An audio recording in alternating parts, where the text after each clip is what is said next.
তালের বিচির ভিতরের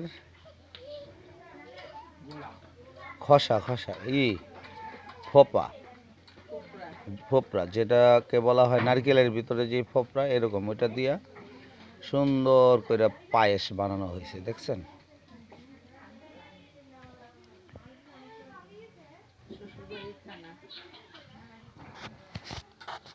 কুমিল্লার শ্বশুরবাড়ির থেকে এই যে রাঁধছে, এটা সুন্দর রসগোল্লার মতো দেখা যায়।